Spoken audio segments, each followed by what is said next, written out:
Assalamualaikum warahmatullahi wabarakatuh.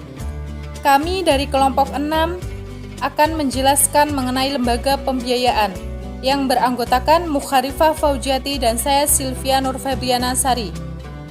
Terlebih dahulu, saya akan menjelaskan mengenai pengertian lembaga pembiayaan. Lembaga pembiayaan yaitu suatu bentuk badan usaha yang dalam melakukan kegiatan pembiayaan modal, bentuk pembiayaan dana atau barang modal dengan tidak menarik dana secara langsung dari masyarakat. Jadi modalnya itu tidak menarik dananya secara langsung dari masyarakat.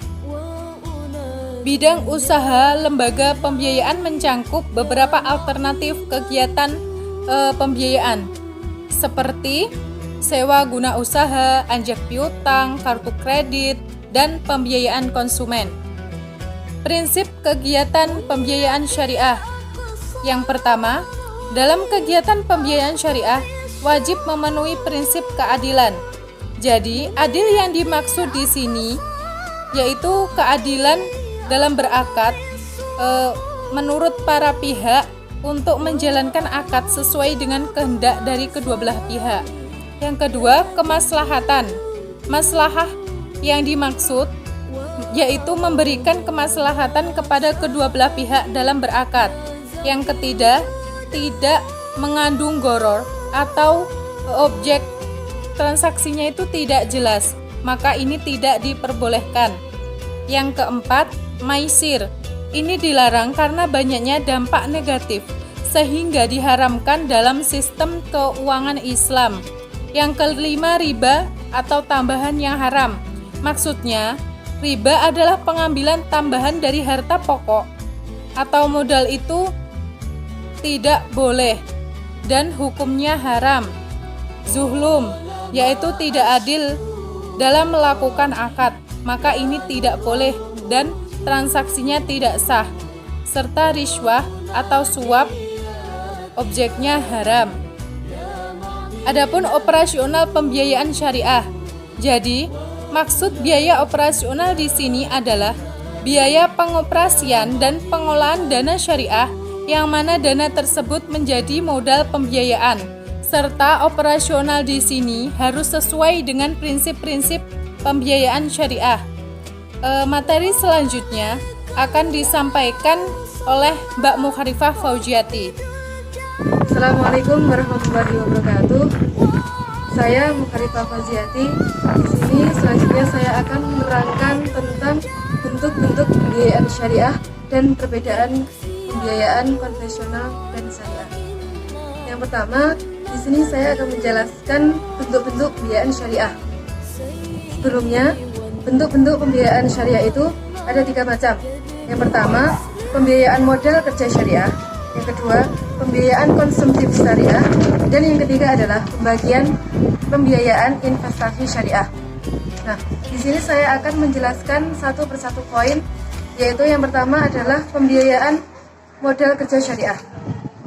Adalah pembiayaan dengan jangka waktu pendek atau panjang untuk pengusaha yang memerlukan tambahan modal kerja sesuai dengan prinsip-prinsip syariah.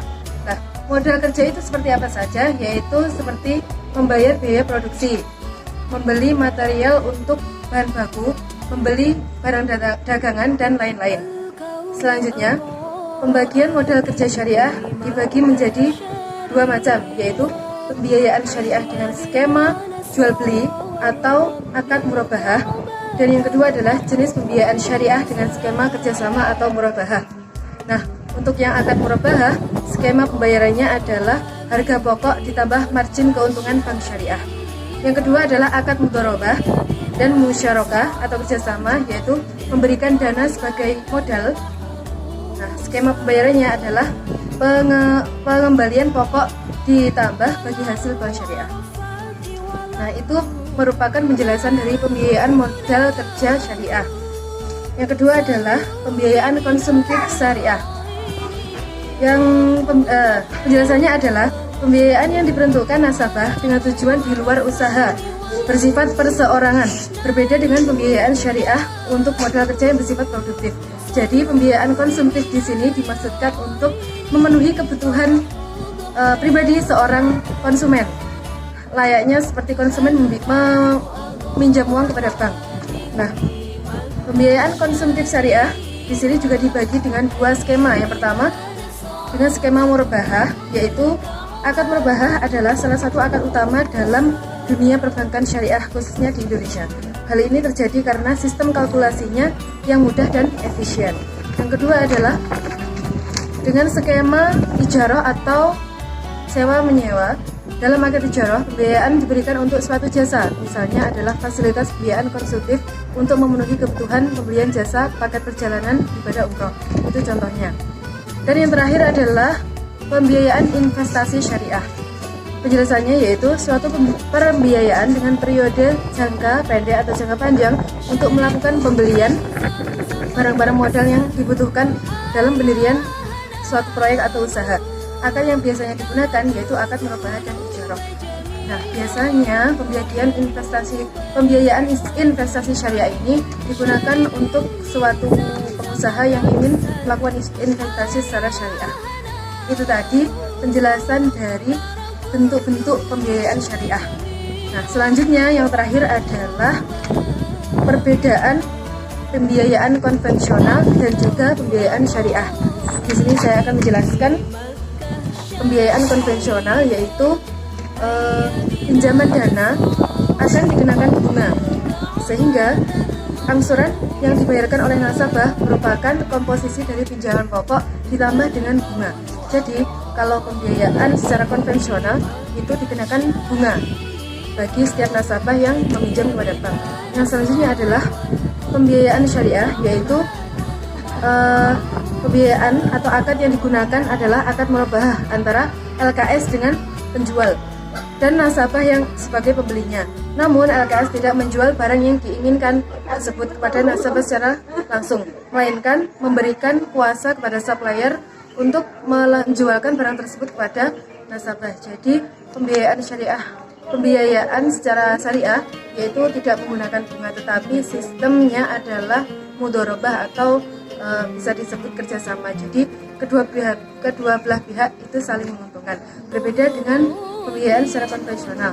Nah, kalau pembiayaan secara konvensional bisa jadi nasabah tersebut mengalami keberatan atau kerugian karena tidak sesuai dengan kesepakatan. Nah, mungkin itu saja penjelasan tentang bentuk-bentuk pembiayaan syariah dan perbedaan pembiayaan secara konvensional dan syariah.